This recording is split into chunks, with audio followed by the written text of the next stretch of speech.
Good evening, ladies and gentlemen. How's everybody tonight? Good. That's good. All right.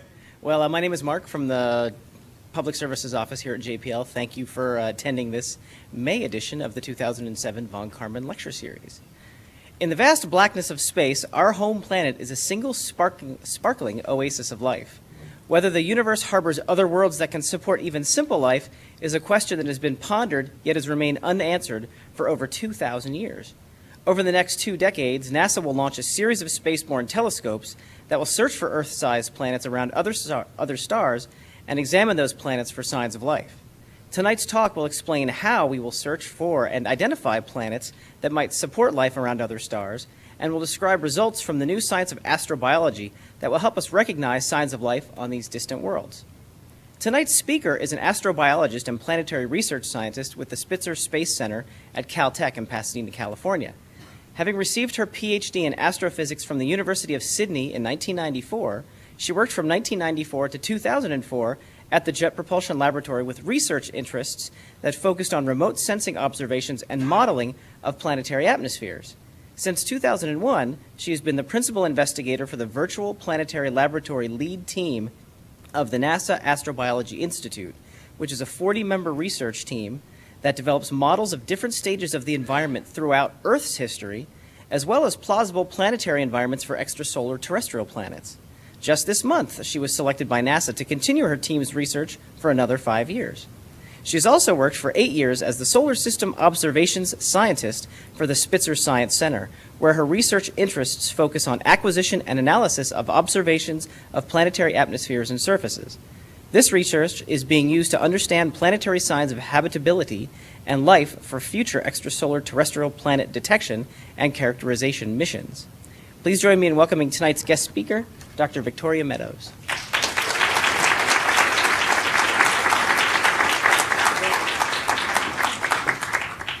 Okay, hello everybody. Thank you very much for coming. All right, so tonight we're going to be talking about the search for life beyond the solar system. And essentially what we're trying to do here is answer that age-old question, are we alone? And this is the kind of question that we believe has been asked for thousands of years, and probably was one of the first things that when our early tribespeople were sitting around their campfires many, many thousands of years ago, probably looked up and looked at the stars and imagined that they were also campfires with other tribes around them. More recently, Giordano Bruno in 1584 wrote this very interesting paragraph, most of which has turned out to have come true. He had no idea at the time he wrote it how prescient he was, but again, it's a very, very interesting paragraph. I'll read it to you. He felt that there are countless suns and countless Earths all rotating around their suns in exactly the same way as the 7 planets in our solar system. And he was correct. We see only the suns because they are the largest bodies and are luminous, but their planets remain invisible to us because they are smaller and non-luminous. Also correct. He said the countless worlds in the universe are no worse and no less inhabited than our Earth. We don't know if he's right, but that's basically what we're trying to do right now, to see whether we can prove him right once again. By the way, he was also called a heretic and burned at the stake later on, so he came to a bad end. I've read something of his history, though I felt very sorry for him initially, but apparently he liked provoking people, so he wasn't entirely blameless. So to answer this question of whether we're alone and whether there is life beyond the solar system, we turn to a new science that's probably been around only for about 20 years in full force, and that is the science of astrobiology. And what astrobiology is the scientific study of life in the universe, its past, its present, and its future. And that past, present, future motive translates into 3 major questions. How does life begin and develop? Does life exist elsewhere in the universe right now? And what is life's future on Earth and beyond? What is the future of our own society as our planet and our sun evolves? And to answer these absolutely enormous questions, you need more than one discipline. These are not the sort of questions that can be answered by physicists alone or biologists alone or chemists alone. You need a combination of almost all of the sciences in order to address them. So people who are astrobiologists can come from almost any walk of science. They can be biologists, chemists, geologists, astronomers, planetary scientists, paleontologists, oceanographers, physicists, and mathematicians. And they're all required to work together to answer these questions. But today we're going to concentrate on one question: does life exist elsewhere in the universe? So where would we start our search for life outside our solar system? Well, the first thing you have to find is a habitable world. So that is a world where life can be sustained on its surface. And the technical definition that we use for a habitable world is a world that can maintain liquid water on its surface. And I know some people may be jumping up and down in their seats and saying, yes, yes, but aren't we going to look for life on Mars, and aren't we going to potentially look for life on Europa? Because there could be life in the subsurface of Mars, and there could be life in the oceans of Europa underneath a very thick ice cap. But remember, we're going to try and look for life around distant stars, so we do have to give ourselves a break. And so our definition is that it must have liquid water on its surface, so that we hope that there's lots of biomass, lots of life on its surface as well, which makes it easier to detect. Trying to detect life under 100 kilometers of ice 10 parsecs away is extremely difficult. So when we're doing the search for life outside our solar system, we tend to stick to this slightly limited definition of the habitable zone or a habitable planet, one that has liquid water on its surface. But there are many, many challenges in searching for these habitable worlds. First of all, we believe that habitable worlds are probably going to be terrestrial planets, that is, rocky planets roughly the size of the Earth. And these planets, in the visible at least, where we can see, don't give off their own light. That we must see them by the reflection of their star's light upon them. They're also very, very far away, which makes them very, very faint, which should never be underestimated. And even though they're very faint, which would be hard enough, they are also lost in the glare of their parent star. So when we're looking for these terrestrial planets around other stars, we have to do two things. One, we have to suppress the light coming from the star so it isn't blinding us to it, the faint little planet sitting next to it.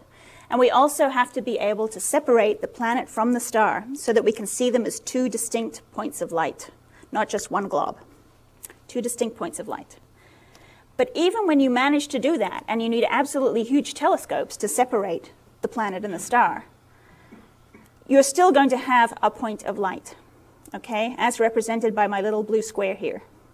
Okay, so when we find our planets around other stars, at least in the next 20 years or so, we won't have the technology to be able to spatially resolve that planet. That is, to be able to see details on its surface.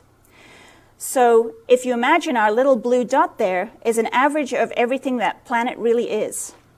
So if we take away the blue dot, you can see that what we're trying to do is learn about this wonderful complex world, which may have continents and oceans and life and clouds. Everything is in that dot. So everything we learn about it will be disk averaged. We won't be able to hone in on something that looks more interesting than anything else. We just get the whole lot averaged together. So the signs of life that we would look for on this planet must be a global phenomenon. They must cover a large fraction of the surface of the planet or be visible in the atmosphere of that planet. And remember, too, that our interpretation, our ability to tell if that planet is habitable, can support life, or if it's already inhabited, will only be as good as how far down into the atmosphere we can see. So that's another challenge. We may not see all the way to the surface if this thing is completely covered in clouds. But even though that dot looks a little bit discouraging, you'll notice that dot has a color. And so this is where it starts to get interesting. Even though we can't spatially resolve it, we will be able to take the light from that dot and break it up into its constituent colors, break it up into what we call a spectrum. And we'll be able to tell its color. We'll be able to tell if it's giving off more red light or more blue light. And the finer we can break up that spectrum, the better off we are, because we'll then be able to look for particular colors in the spectrum that there are less of or more of than we expect. And these will actually be signatures of what the planet's surface and atmosphere is like. So when we look at that planet, there will be all of these different processes that will be contributing to that spectrum of the planet that we're trying to get. And so here's a somewhat confusing diagram about all of the different things that we have to try and look for. We'll be looking for things like the chemistry of the atmosphere, what it's made of, the temperature and pressure structure that we see, whether there are volcanic gases and aerosols coming through, whether the atmosphere escapes over time, whether it's been enriched by impacts, and then finally we'll be looking for the impact of life on that planetary environment.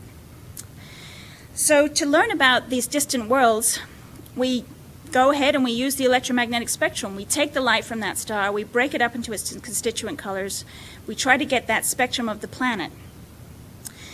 And we do that via a technique called remote sensing. There are two types of ways, actually, of looking for different signs of life that we know of. Many of you who've maybe come to the Mars rover talks know about something called in situ detection of life. That's where you have the rock in your hand or in your robot's hand, and you're able to actually sample it and look for life.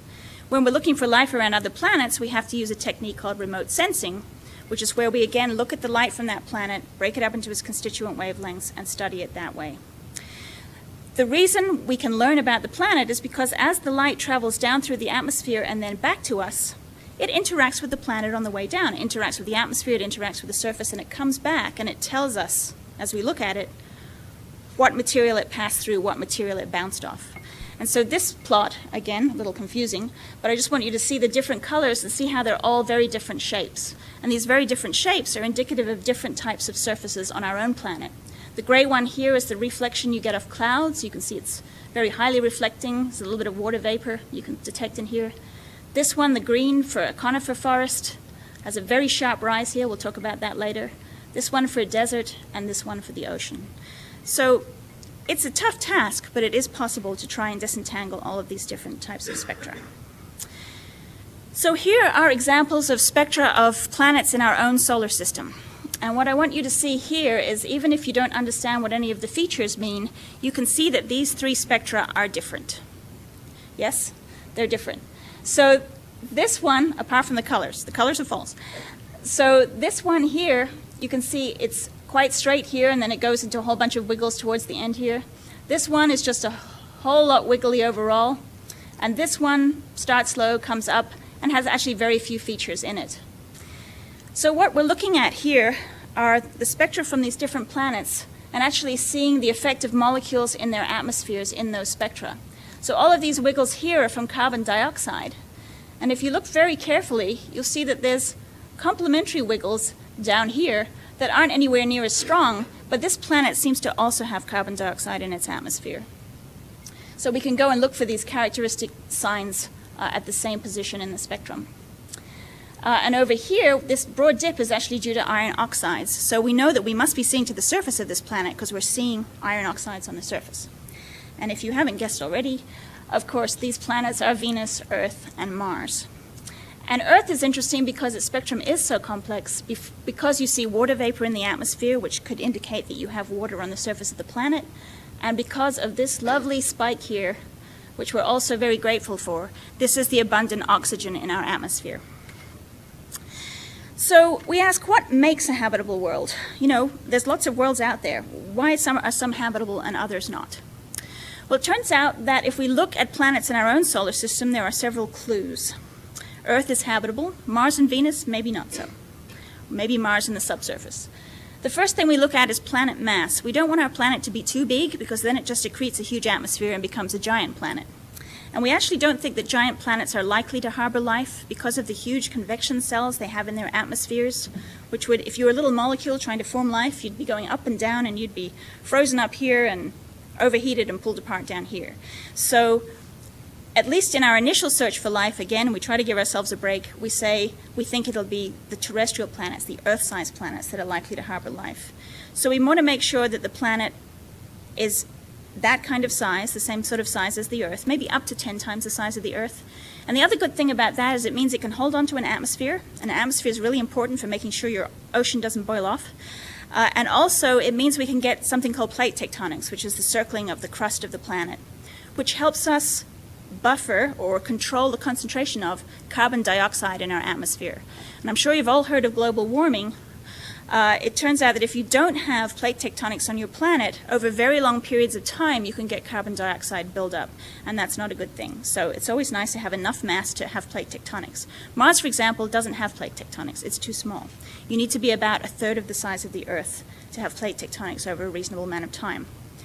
We also look at atmospheric composition. So what is the atmosphere made of? Because we want to look at how well it reflects light, how well it absorbs radiation and warms the surface of the planet. So that's a very important thing. Plus, again, you need an atmosphere to make sure that you don't boil off an ocean. You also want it in a kind of circular-ish orbit, because when it goes around its parent star, if it's in a circular orbit, it gets about the same amount of radiation all the time. If it's in an elliptical orbit, it gets hotter and cooler, depending on when it comes close to or far away from its parent star. And we think if the planet has an atmosphere, we can tolerate a little bit of that, but you don't want to go too far from circular. And then finally, as in real estate, location, location, location. Really very, very important for knowing whether your planet is habitable or not. And there are two aspects of that. One is what kind of a neighborhood is it in? What kind of a parent star is it orbiting around? Is this a well-behaved parent star, or is this a psychopathic parent star that's going to be a problem? Secondly, you need to know, is it close enough to the star to be warm enough to have liquid water, but not so close that it'll boil away? Or is it too far away so it doesn't get enough radiation, enough heat, and it's too cold? So if we look at suitable parent stars, what does it take to be a parent star? The parent star, at least for the case of looking for life on other planets, we'd like it to live a reasonably long amount of time. The bigger stars are really live fast, die young. They go off in 100 million years up to 1 billion years or so. And so if you're looking for life to have climbed out of the primordial ocean and finally worked its way up to having a global effect on the planet, you really want more than 1 billion years. So stars that are significantly hotter than our sun die so fast that we really don't think they're good places to look for life around. We want the star to be stable, that is not to engage in this sort of behavior all the time, flaring and basically being a nuisance. So in that case, the younger stars tend to be that way. So you want to have your star at least 1 billion years old or so. And then in the end, this is preferred that your star be bigger than half the mass of our sun. And that's because if it's any smaller, the planet has to get so much in the face of the star in order to get enough radiation to be warm enough that in fact it ends up being tidally locked to the surface of the planet, and that can have its own problems for trying to maintain an equal surface temperature. So we kind of have a range in which stars could be. One thing we've also learned by looking out at the planets that have been found around other stars is that those stars that tend to have planets tend to have what we call higher metallicity. Now, to an astronomer, a metal is anything heavier than helium. Okay? So stars are made predominantly of hydrogen and helium, and then they have other stuff, like, lithium and carbon, nitrogen, oxygen, those sorts of things. So those things are termed metals by astronomers, though you and I breathe them, for example. So those stars that have higher metallicity, have those higher amounts of things like carbon, nitrogen, oxygen in their atmosphere, iron, tend to be better for finding stars around. So we think, well, that's a good place to look for more of them. So we tend to favor looking around what we call F, G, K, and M stars. And a G star is a star like our sun. Our sun is a G star. An F star is hotter than our sun, and the K and M stars are cooler. So we start with kind of the sun in the middle, and then we go a little bit hotter and a little bit cooler when we look around these different types of stars. So I talked about location. The other thing that's absolutely crucial is to at least find yourself starting out in what we call the habitable zone. Now, the habitable zone is the distance from the parent star that you happen to be orbiting at, if you're a planet. And this plot, what it shows is distance away from the star. So this is the planet's distance from its parent star. 1 AU is where the Earth is right now. And this shows the mass of the star, so how big and how bright the star is. These are little cool stars. Remember the M stars? K and M's are cooler. And these are the big live fast, die young stars, the A stars. So you can see that the habitable zone, if you're a very bright star, the habitable zone is much further away from the star. If you're a very faint, cool star, the habitable zone is much closer. So early on, in about 1993, Jim Casting actually did all of these calculations and determined if you knew the type of star, you could actually figure out where roughly the habitable zone around that star was going to be. And you can see that luckily for us, the Earth falls right in the habitable zone for our star, but you will notice that it's pretty close to the inner edge right now. Don't panic, it's all right. So what you also care about then is the continuously habitable zone for a star, and that is what region around the star stays habitable for a very long period of time. Okay, and for our solar system, that continuously habitable zone has a tiny span. It's about 5% closer to the sun than we are right now, and about 15% further away from the sun than we are right now. So you can see we're creeping up on the inner edge because our sun will get warmer, bigger, hotter with time, and so that habitable zone will have to move outwards, but we're already at the edge of it, so it's gaining on us. So you may have heard sort of in basic astronomy textbooks that it's okay, the sun's middle-aged, it's lived for 5 billion years, it'll live for another 5 billion years, don't worry about it. But the bad news is the habitable zone will run out faster than that. So the sun may become about 10% brighter in the next billion years or so, and the climate modelers say, you know, as long as we, not even counting what's happening with carbon dioxide in our atmosphere right now, but just based on what the planet is doing, Earth may be uninhabitable in another 500 to 900 million years, so much sooner than you thought. Okay, so if we go out and we find our planet around a star, the first thing we'll say is, okay, how do we tell which one is the habitable one? We've gone through those characteristics, but how are we actually going to do it? So as I mentioned before, and this is kind of a summary of what we've talked about, first we'll look at its neighborhood. You know, what's its parent star like? Has it got a good parent star?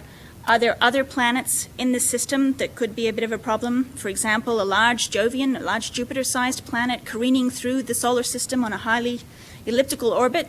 Don't laugh, they occur, and in fact they occur more often than nice, well-behaved circular Jovians, as we've discovered looking out at other systems. So having one of those in your solar system would be very bad if you were trying to be a little habitable planet in the inner solar system, inner planetary system. The other thing we look at are the mass and orbital parameters of the planet itself. Is it the right size? Is it a terrestrial mass? Is it in the habitable zone? Then we look at what we call its photometric characteristics. Photometric just means to measure light. So again, we look at the light coming from that planet, we determine its brightness compared with its distance and try and work out how much light it's reflecting to tell us whether it's covered with clouds or not. We look at its color. We look at whether it changes with time. Does the brightness or the color change with time? Anything that could indicate clouds going round or, you know, moss growing up over one side of the hemisphere and back. Anything like that that would give us further evidence that this thing is terrestrial, that it has clouds, and that it has a surface that perhaps changes. And then we pull out the big guns, which is the spectra. So once we find this planet, if it's bright enough, we'll be able to break that light up into its constituent colors. And we will look for things that I showed you before, like carbon dioxide and water vapor. The carbon dioxide tells us that we probably have a terrestrial planet. Jovian planets don't tend to build up large amounts of carbon dioxide because of all the hydrogen in them. It would tend to react and take them away. So if you see CO2 on a planet, chances are it is actually terrestrial. The other thing we look for is, again, the water vapor to tell us whether it's got liquid water on its surface. And we'll also look for whether or not this planet has a UV shield. That's another thing that's very important for a habitable planet. Does it have something in its upper atmosphere, like an ozone layer, that stops damaging UV from getting to the surface? And it turns out that in the spectra of planets, we can also see ozone. And then we'll look for clouds and other greenhouse gases that might be in there. And the greenhouse gases are very, very important because even though you can take the temperature of a planet, and we do this all the time with planets in our own solar system by looking at what we call infrared radiation coming from those planets, even though you can take its temperature, you might get it wrong. Because the only temperature you can take is the temperature it's willing to let you take, which is this temperature of the emitting layer. So if your planet's completely covered with clouds, like Venus, for example, Venus returns a very cold temperature when you look at it because you're actually looking at a region above the clouds when you take its temperature. But in actual fact, Venus, of course, is extremely hot on the surface. So even though you can take the temperature of the planet, you may not get the surface temperature. But if you can do a census of the greenhouse gases in the atmosphere and get some idea of the composition and the mass of that atmosphere, you can then use our next tool in this battle, which are the models. So you can take that information that you've gleaned from telescopes and observing and combine it all together and try and determine the surface temperature via modeling by knowing how much greenhouse gases there are in the atmosphere. And greenhouse warming, a little greenhouse warming is a wonderful thing. And it turns out for the Earth, we have about 32 Celsius of greenhouse warming, which takes us from frozen to very nice, thank you very much. So that's important. That's what our atmosphere does for us. Venus, on the other hand, as I said, if you look at its effective temperature, it's very cold. But it turns out its surface temperature is mind-bogglingly hot, and it undergoes about 513 Celsius of greenhouse warming, so that's not a good thing. Mars, on the other hand, it tries really hard, but it can only manage 5 Celsius of greenhouse warming, and so it just goes from really, really frozen to just really frozen. So it tries, but very thin atmosphere, it doesn't help. But that's another thing about habitability. Your atmosphere needs to be thick enough for you to get your surface temperature up to something decent. So the point here is that a planet's greenhouse effect is at least as important in determining the planet's surface temperature as its distance from the star. So you go for the distance first, but you also better take a census of what gases are in the atmosphere and how dense that atmosphere is to work out what the surface temperature is. So we have so many planets out there. I think there's about 211 now known. It could have changed since I wrote this slide this afternoon, though. But there's one problem with all of these planets that we have found so far. Sorry, not all of them, most of them. They're too big. These planets we have found are mostly gas giant planets. So these small, rocky, Earth-like planets, the terrestrial planets that we want to find around good parent stars, are still very difficult to find. And I gave something like this talk a couple of years ago, and then I was able to say we don't have any at all. But now in the last couple of years, thanks in part to something called the microlensing technique, we've actually found a handful of planets that are less than 10 Earth masses. So these are our best candidates for being these rocky worlds, and it's amazing we've been able to find them so far. And some of you may have heard of the recent discovery of Gliese 581c, which came out, I think, last week or this week, I can't remember, last week. And that planet is only about 5 Earth masses. It's one of the smallest planets we've found so far. And at the time of the press release, they were saying that it was, in fact, in the habitable zone of its parent star. And that was hugely exciting. This was the first potentially habitable planet that we had found, and in my own lifetime. So that was very exciting. Unfortunately, my team went back and actually recalculated the habitable zone. And what we discovered is that this thing is probably not in the habitable zone. It's a little too close. So this thing is not a super Earth, it's a super Venus. Good, I'd be happy with that. That's okay, it's something to start with. But it turns out its brother, which is Gliese 581d, which is another planet in that system that's about 7 to 8 Earth masses, that one potentially is in the habitable zone on the other edge of it, on the outer edge of the habitable zone.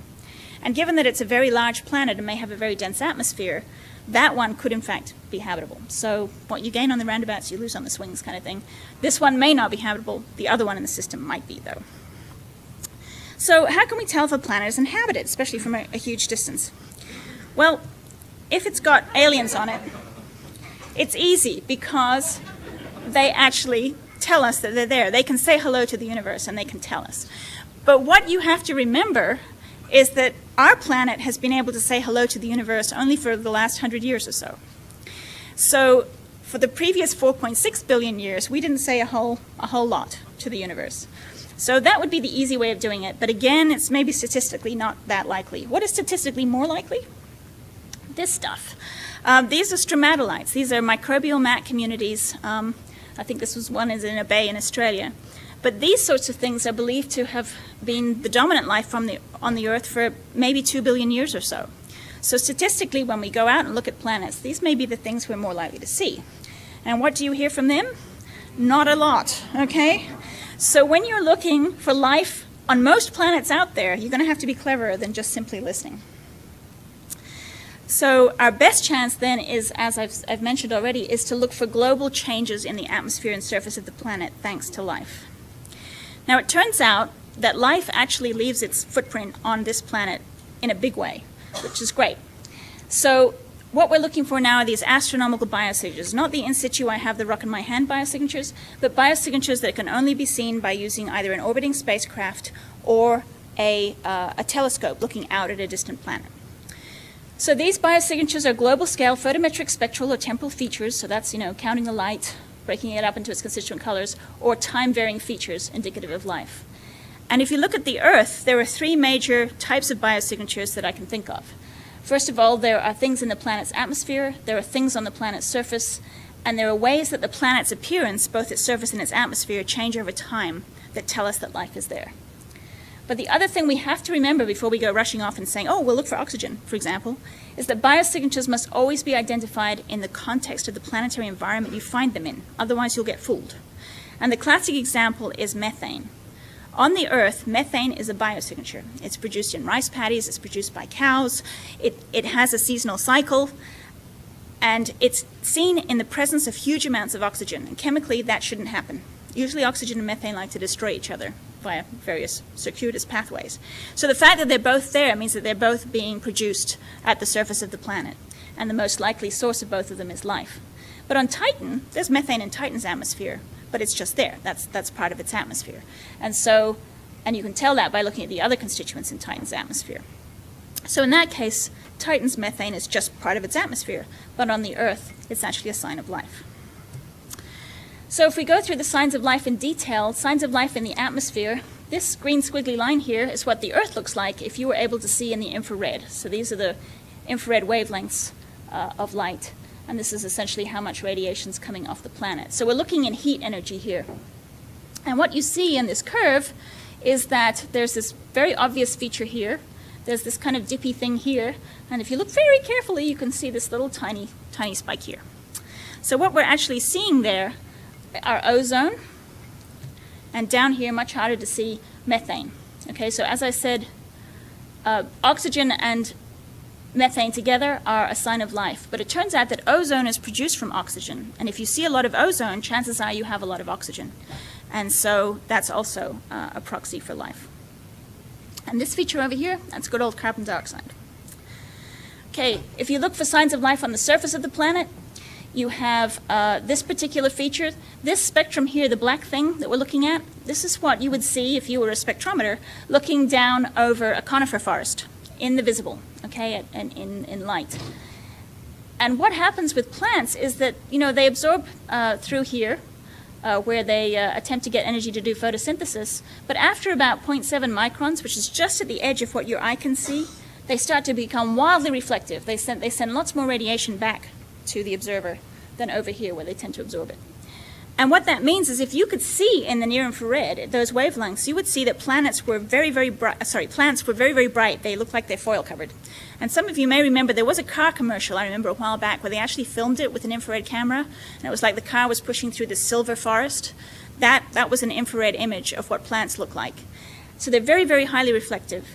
But it turns out that leap in reflectivity can actually be seen from space. And on our planet, in fact, Landsat uses it to map how much forest we have in Brazil, for example, and to determine vegetation coverage on the planet as seen from space. And they do that by measuring light in these two different bands, looking for this dip and then this rise. So this thing is called the red edge, because that's where it occurs, and that's one signature of life that can be seen from space, signature of vegetation.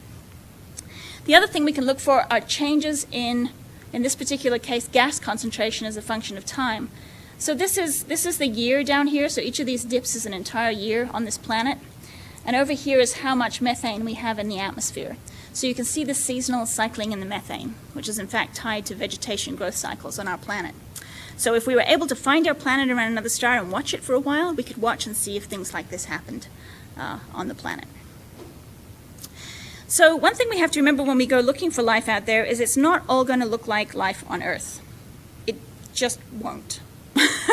There's so many different types of worlds out there, so many things that we never expected to see that we are now seeing, that it behooves us to be very careful about assuming that when we go out to look for life, that we're going to see this beautiful spectrum that looks just like the Earth. That would be nice, but we're probably not going to happen.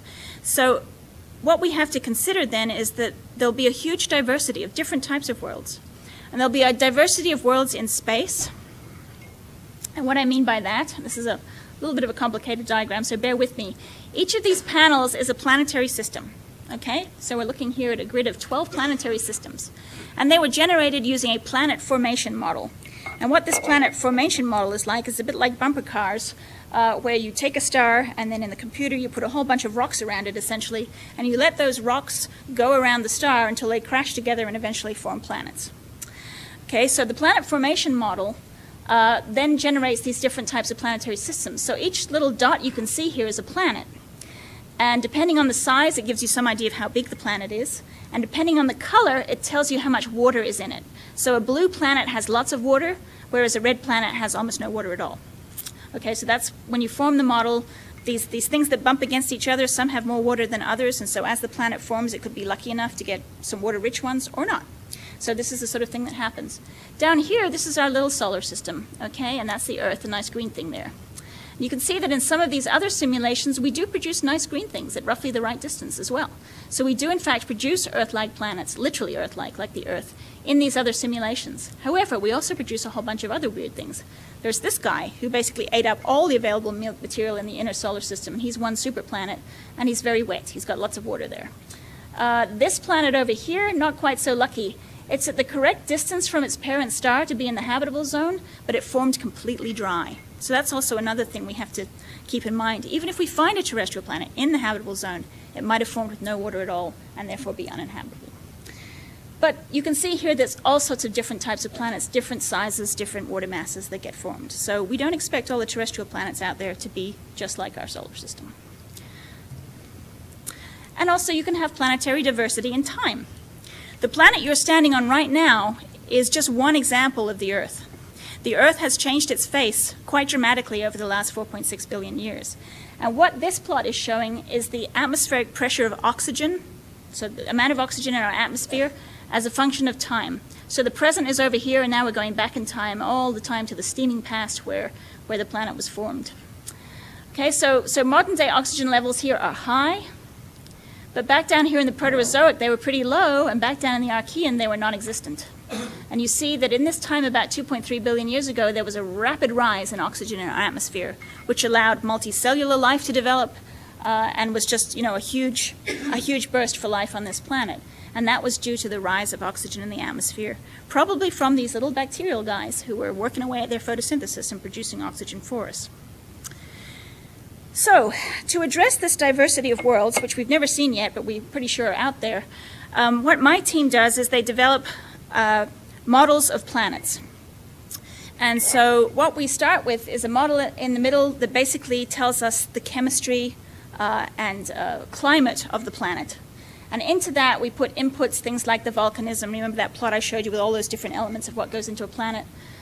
We look at, you know, what goes in at the bottom, including life, and we look at what escapes out of the top. And then we run this until it comes to an equilibrium with the star that it's going around.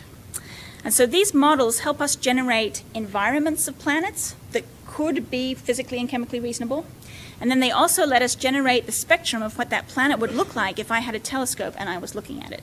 So this is a way of simulating what these super-duper telescopes that we hope are going to eventually be able to do this would actually see if they saw different types of planets around other stars. So one of the things we've been working on are in fact looking at Earths around other stars. So we took, it was lots of fun. So we took the Earth, we ripped the sun out, and we put something else in.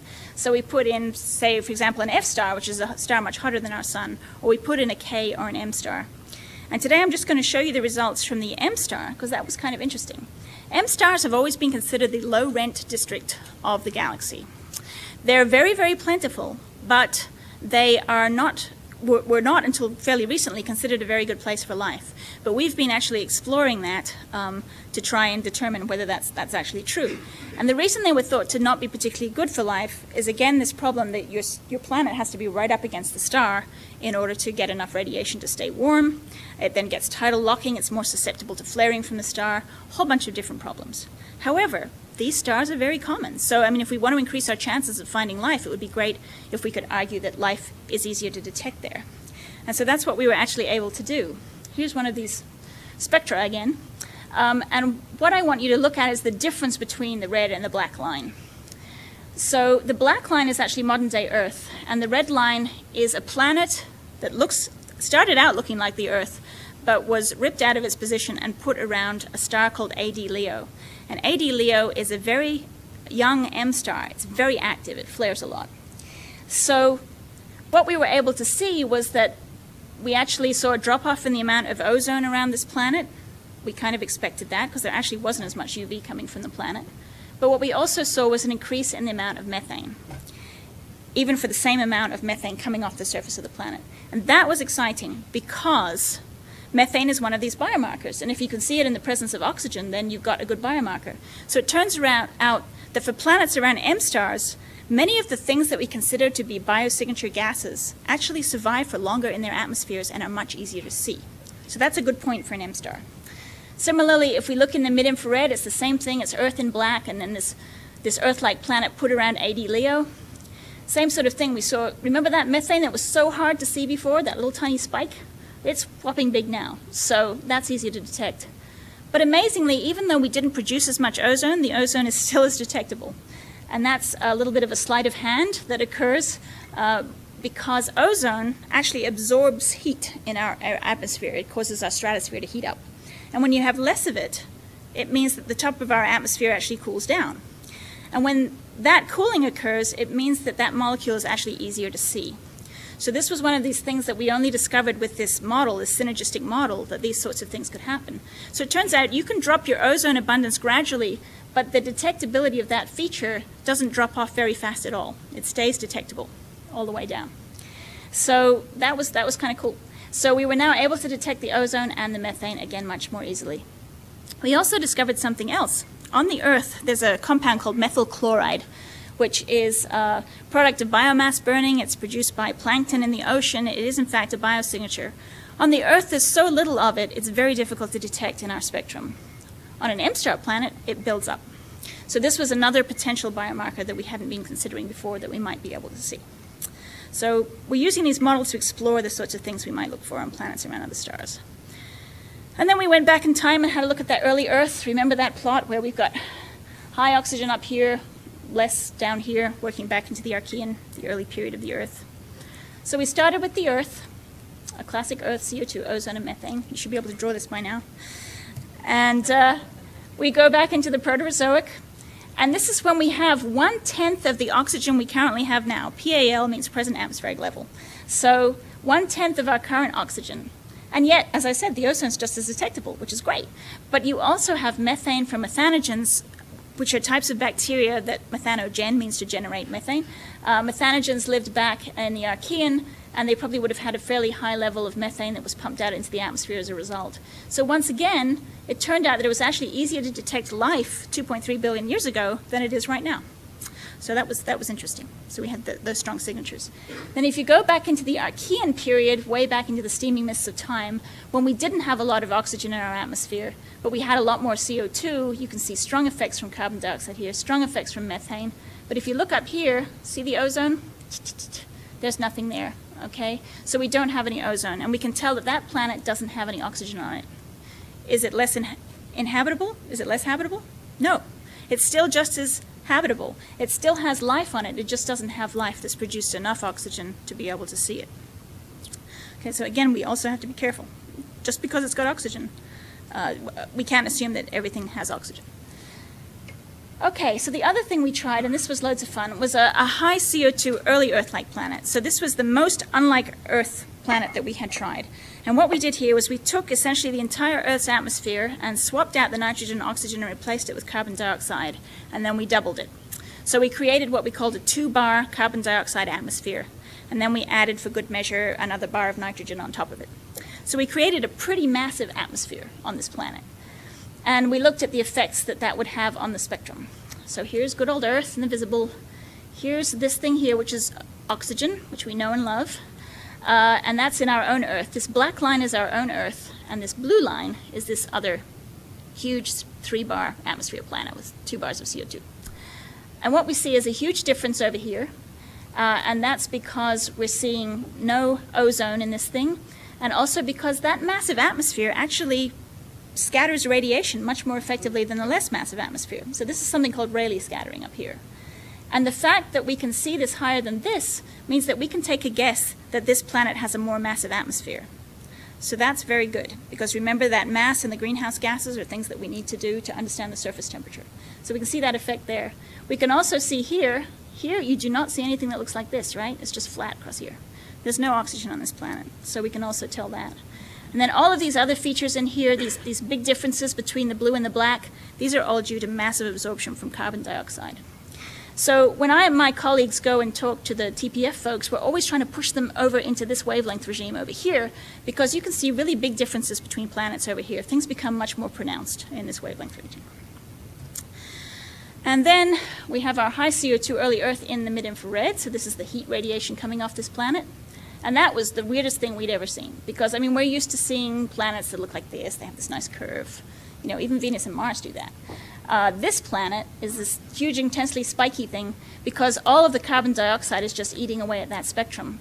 And there's only one region, one tiny little region here, where radiation from deep down in the atmosphere can escape and get out to us. And the other thing you'll notice here is that the height of this is much less than the height of this. And that is, in fact, related to the temperature you're seeing. So we're able to see from our model, I mean, we knew this because we put this into the model, but we were able to see from our model that, in fact, this was a hotter planetary layer than we could see on the Earth. And that was indeed true. This planet had a surface temperature that was about 30 times hotter than the Earth's surface temperature. So those are examples of the sort of types of planets that we can model and the sort of things that we can learn just by looking at these squiggly lines. Okay, so moving right along to my last topic, which is it's a pretty grand-sounding name actually, the coevolution of photosynthesis with the atmosphere and extrasolar worlds. And this here is a shot of our beloved Caltech campus that has been, in fact, photoshopped. But what it's showing is that we did a bunch of studies that actually determined that we had a good chance of predicting the range of colors that you might expect for planets on another world, for plants on another world, where you're on a planet that's around a different type of star. And so that's what this was supposed to represent. So when we talk about the coevolution of photosynthesis with its atmosphere, what we were trying to determine was, are plants smart enough over time to work out where the best place is to get radiation to do their photosynthesis? And if we can figure out that they are, and we can figure out what rules they use to choose the pigments that they use for photosynthesis, can we use those rules and apply them to other planets around other stars and be able to predict where we think photosynthetic pigments are going to be, where we think what colors these plants are actually going to be.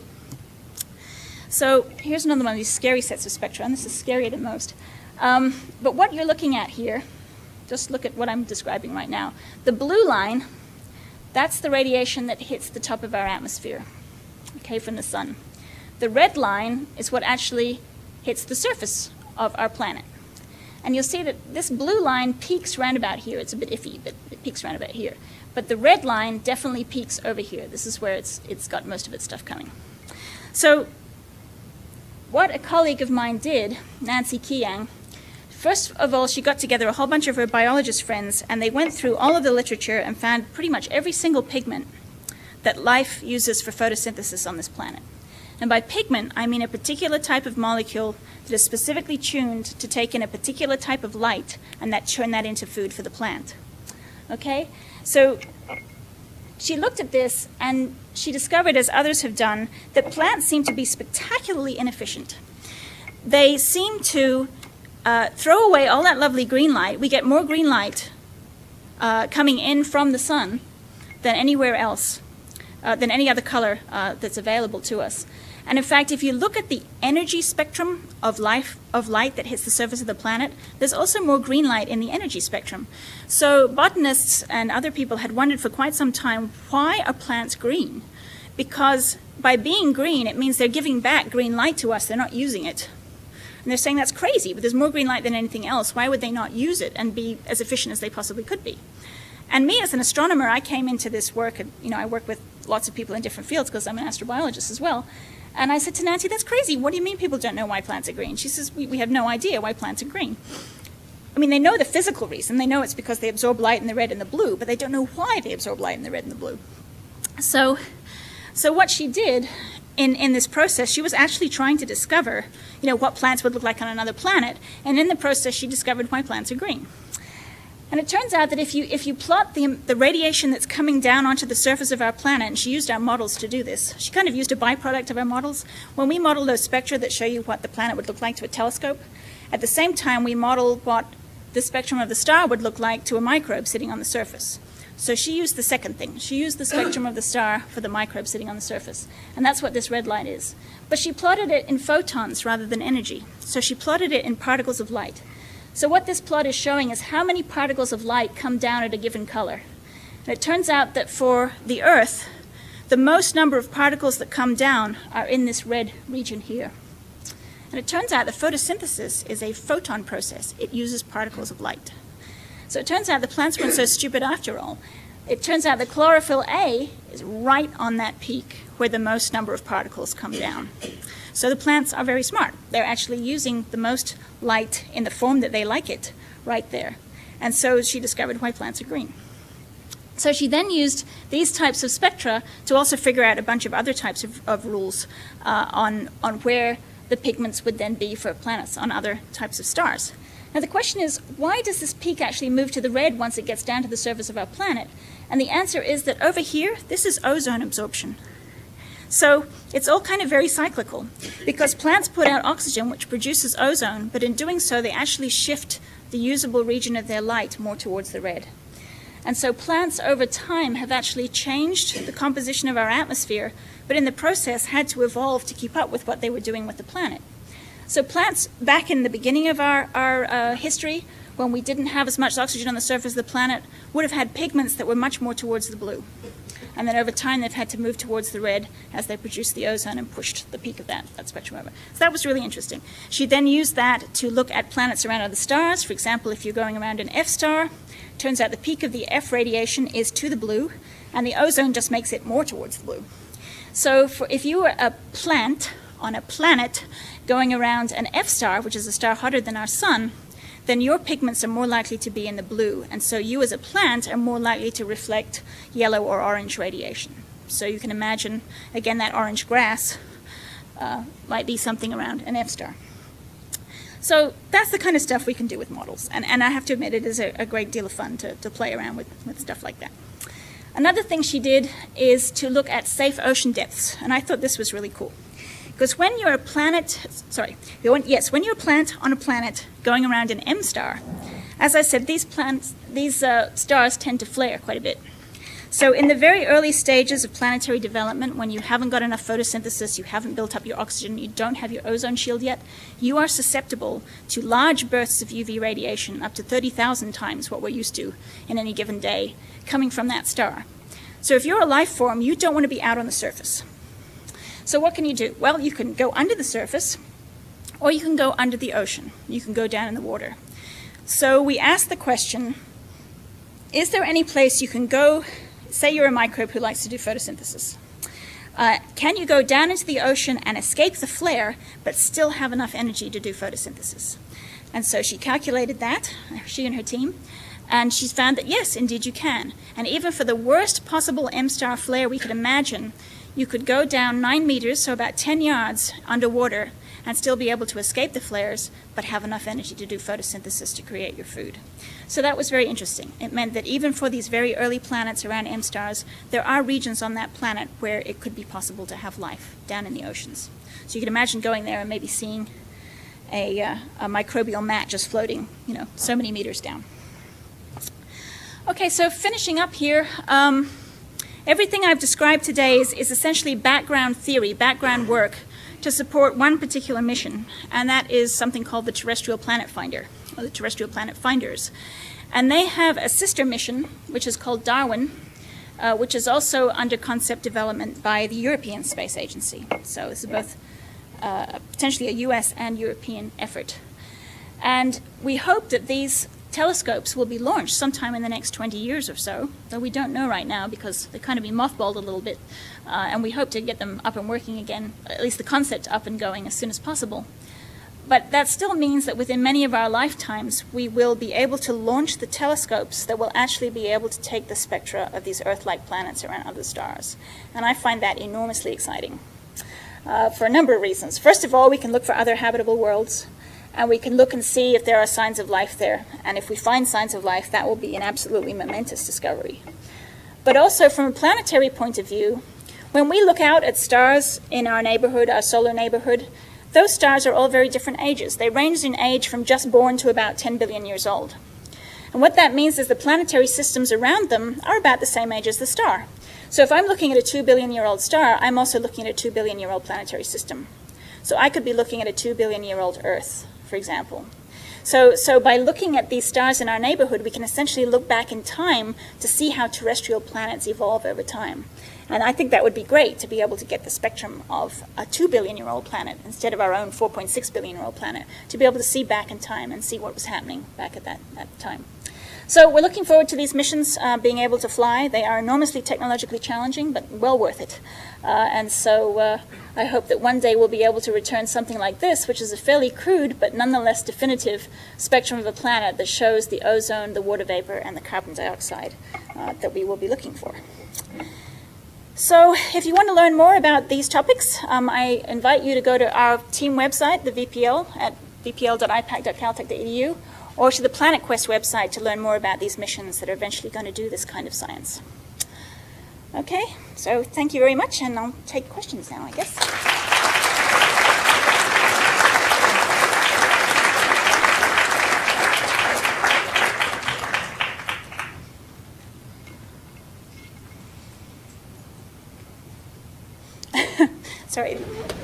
Sorry, gentleman behind Mark. I'll ask Mark. Wouldn't a magnetic field be kind of a necessary? Yes, actually, I didn't mention that because it's hard to model in spectra, but yeah, it is necessary.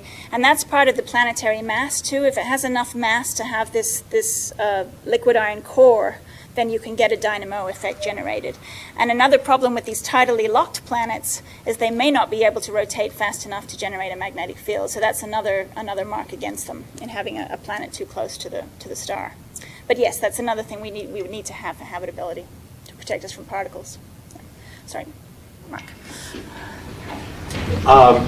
Is there a historical record that shows that photosynthesis in the past was spectrally shifted from what it is today? No, there is, as far as I know, and I guess I'm not the best person to ask, but as far as I know, there is no record of where the photopigments were previously. We can only model it and try and take a good educated guess.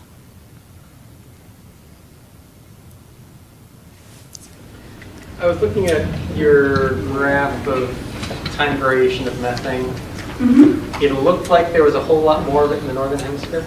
Yeah, that's right. Because we have a whole lot more land mass in the northern hemisphere. And what's actually producing the signature is life. And there's just more life on the land mass, contributing to the atmosphere up there. So that's exactly right. Yeah, more land mass, more signature. Sorry. The back there? Well, you mentioned that plate tectonics was important for life. Could you sort of explain a little bit more why? Was important for life? Yeah. What plate tectonics does is it helps you control the concentration of gases in your atmosphere over time. Because carbon dioxide, for example, is vented into our atmosphere via volcanic reactions, for example. And there is a whole cycle called the carbonate-silicate cycle, where carbon dioxide is actually captured in rocks on the surface of the planet and then buried essentially in the ocean sediment and then subducted down through the plate tectonics and then comes back up again. But that process takes a long time, and it helps to actually control the amount of carbon dioxide in the atmosphere. So without plate tectonics, but with active volcanism, you can just continuously build up carbon dioxide, and there's no way to actually get it out, to bury it back in the planet. So that's why it's important. Because with huge amounts of carbon dioxide in the atmosphere, you go into something called runaway greenhouse, which is what happened to Venus, and it's why Venus is so incredibly hot today. So that's why. That plate tectonics actually helps control how much carbon dioxide is in the atmosphere.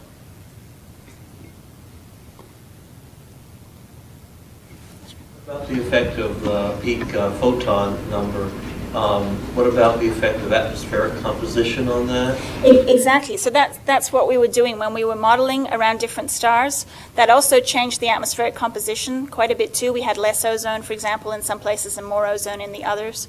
So you could in fact see that shift. But that's exactly the point. If the composition had been completely different, say mostly CO2, that would also affect where that pigment peak was. But that's what we were trying to model for. So yeah. We were just trying to show that the star and the planet composition and the plant all have to, sort of interact with each other to finally come to an optimal position.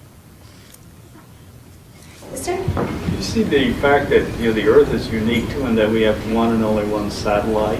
Right. Do you see that as playing any role in life? That does help a lot, and some people think that the Earth's moon has in fact been an enormous stabilizing force for us because it stops our pole from wandering too far.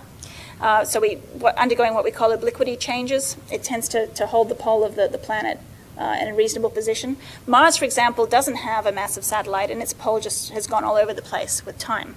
So you could argue that, if you were on the equator and liked being on the equator, being at the pole the next day would be a little bit disruptive. So this kind of flip-flopping for planets you don't really want to do. So the moon, as it turns out, is a very stabilizing force and stops us from doing those kinds of wild excursions. So that is also another habitability parameter. However, when we look out at planets around other stars, detecting whether or not there's a moon there is going to be quite difficult. So we may be lucky. If we're lucky enough to get a transit and the moon is large enough, we might be able to see it, but you have to be phenomenally lucky to have the alignment, of the moon and the planet and the star just right that you see that. So that's not something we'll actually look for, but it's certainly something that's desirable. How supportive do you find governmental agencies in these quests for knowledge, or is the interest primarily or solely from the scientific communities? Well, if you count NASA as a governmental agency, then it has been very, very supportive in the past. And in fact, I am the lead of a team of people who work at the NASA Astrobiology Institute. And NASA founded the NASA Astrobiology Institute and funded it originally.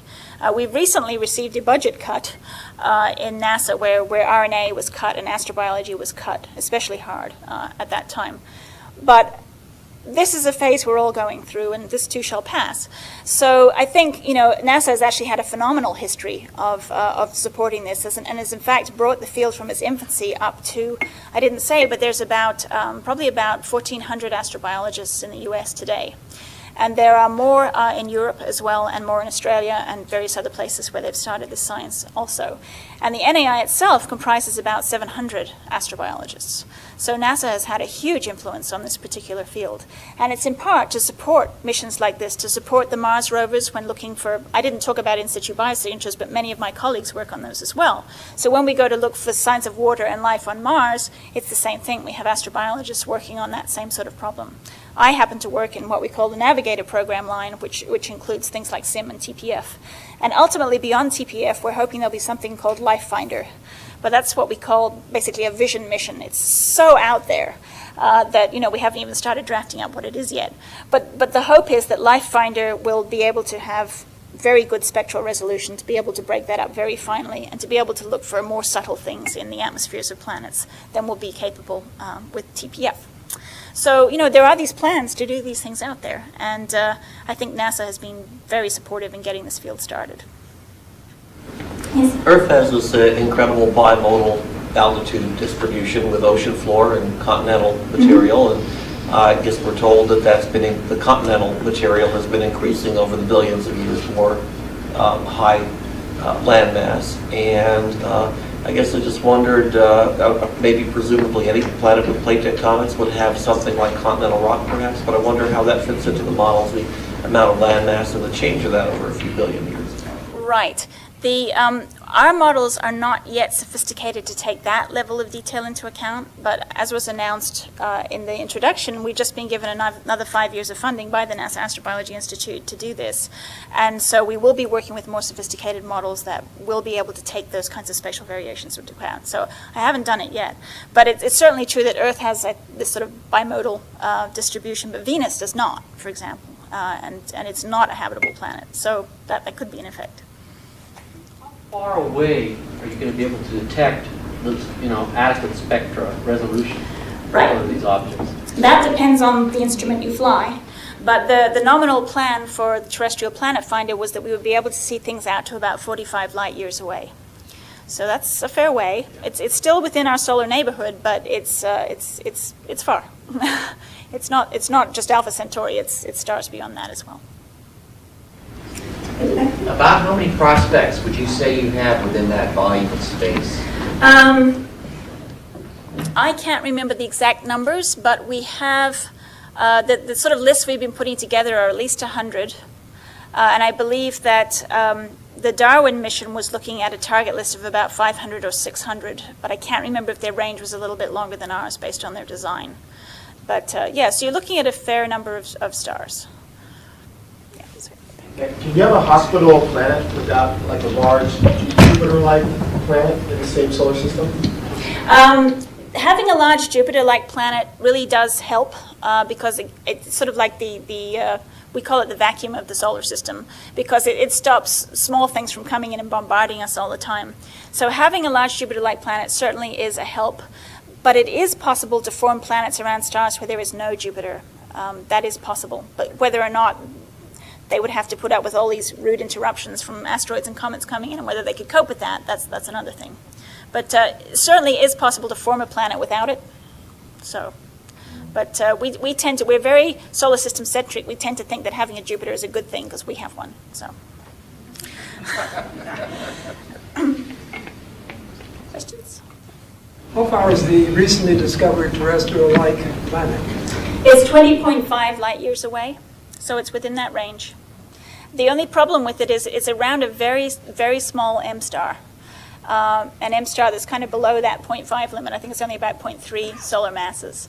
And so the star is very small, which means that the habitable zone is very close to the star, which means it's extremely observationally challenging for any telescope to be able to separate the planet and star because they're so close together. So that star may not actually be studyable with terrestrial planet finder as currently envisaged. However, I would like to hope that if we have time to design this, that we would make that a top priority, since it seems to be our best candidate that we have so far. Instruments can be developed to probe much deeper into the galaxy? Yes, with time, I believe we can do anything. I mean, human beings are amazing. If we can imagine it, we'll get there. Yeah, at the moment, though, there are lots of challenges. But JPL, in fact, has been a pioneer in developing many of these techniques. And I believe that recently there was a press release in the last month or so showing that for the nominal TPF design, they had actually gotten down to the detection limit in the laboratory that was required to detect an Earth-like planet around another star. So we're nearly there. We're very, very close. But as I said, that M-star planet is going to be even more challenging than the kind of FGK things that we'll be looking at. But we are very close. Has anyone considered looking for life that's not Earth-like, or is that way too expensive? Well, we'd love to look for, well, there's Earth-like and there's Earth-like. So when we go out and we look for life elsewhere, we assume that it requires water, okay? And that's not such a crazy assumption, because you do need a fluid in which to perform the chemical reactions of life, and water is a very good fluid for that. And even on our own planet, there is such a huge diversity of life that is water-based. I mean, I don't know if you've been watching that Planet Earth series, but there's some really weird things out there.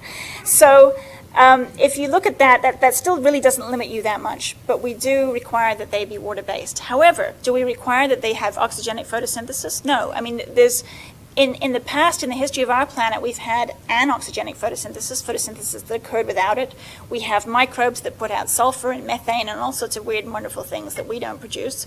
And so there are many different metabolisms, different ways of using energy, and we're open to looking for all of those. So we can imagine a planet where it's dominated by sulfur bacteria or something. And so the signatures on the atmosphere would be very different to what you would expect from, a photosynthesis, oxygen-based world. But at the moment, we can't. I do have a colleague called Steve Benner who he makes weird life in the lab. I think he's even come up with a 12 base pair DNA. But he looks at these really weird types of life. But since we don't fully understand how those would work yet, we kind of stick with what we know, and which is this basic DNA-based, water-based life. Do binary star systems have any effect on the habitable zone? Yeah, they have their own rules. I actually had that on the slide and I took it out. But yeah, binary stars have their own sets of rules for habitable zones. And it depends on the separation of the binary. If the binary is really close, then there's a habitable zone that goes around the two stars. So it's like Tatooine in Star Wars, remember the two suns? Okay, so you could have a system like that. That would be perfectly feasible. If the binary is very well separated, so the two stars are very far apart, you actually have separate habitable zones around the separate planets. But that's not to say that a planet around a binary would not have a habitable zone. They have their habitable zones, they're just in slightly different places.